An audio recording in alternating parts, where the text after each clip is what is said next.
السيد الرئيس جمال عبد الناصر يدخل الآن إلى القاعة، وأعضاء المؤتمر القومي يقفون يحيونه ويحيون السادة أعضاء اللجنة التنفيذية العليا الذين دخلوا الآن ليأخذوا أماكنهم إلى جانب السيد الرئيس.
أعوذ بالله من الشيطان الرجيم.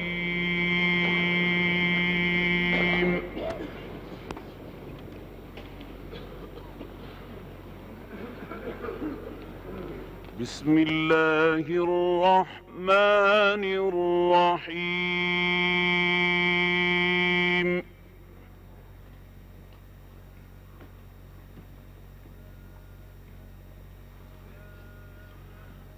لا يستوي القاعدون من المؤمنين غير أولي الضرر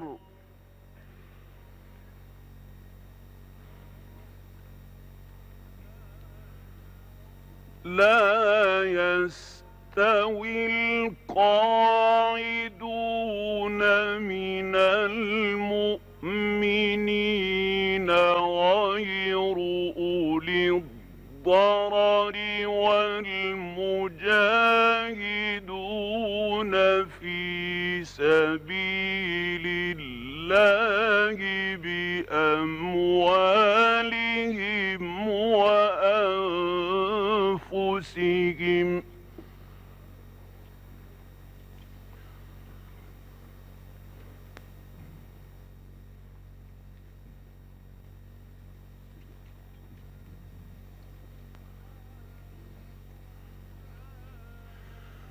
لا يستوي القاعدون من المؤمنين غير أولي الضرر والمجاهدون في سبيل الله بأموالهم وأنفسهم.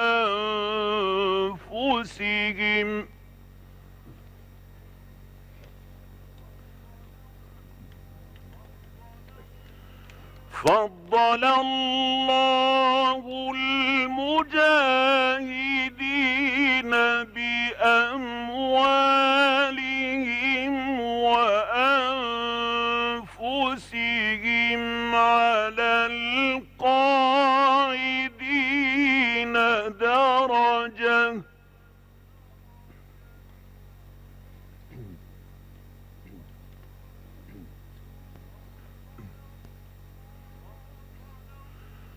فضل الله المجاهدين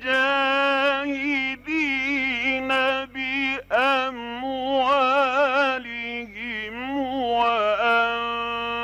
وأنفسهم على القاعدين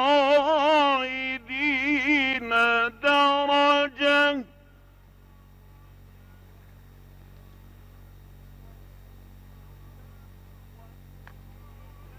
وكلا وعد الله الحسنى الحسنى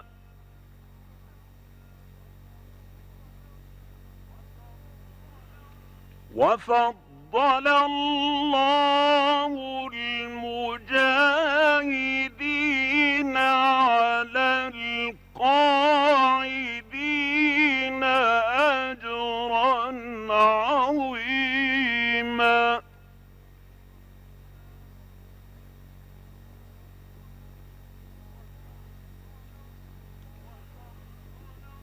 وفضل الله المجاهدين على القاعدين أجرا عظيما درجات منه ومغفرة ورحمة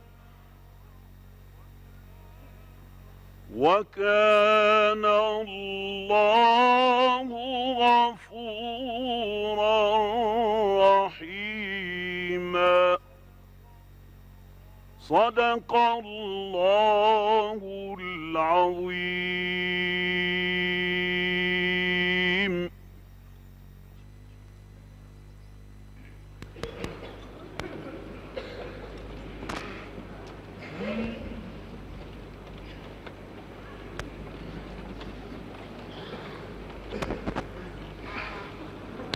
بسم الله الرحمن الرحيم. نفتتح المؤتمر القومي للاتحاد الاشتراكي العربي.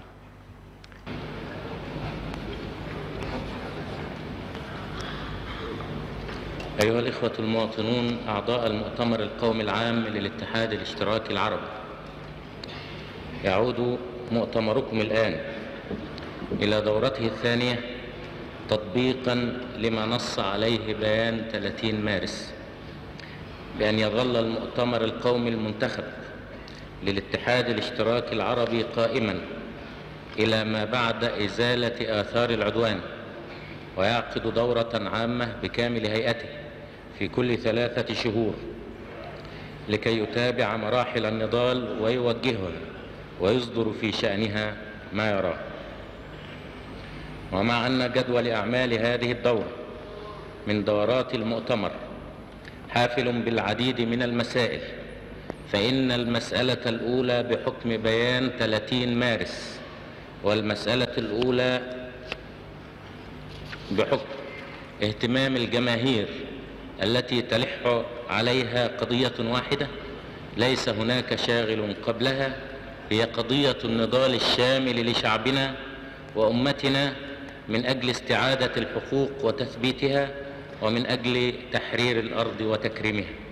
ليس هناك شاغل يسبق هذه القضية بحكم بيان 30 مارس، وليس هناك شاغل يسبق هذه القضية بحكم اهتمام جماهيرنا، وليس هناك شاغل يسبق هذه القضية أيضا بحكم المرحلة التي تتحرك فيها الآن وفي أجوائها مسألة المسائل في النضال العربي الشامل وموضع التركيز فيه ومدار كل التضحيات وكل الآمال التي نقدمها أو ننتظرها.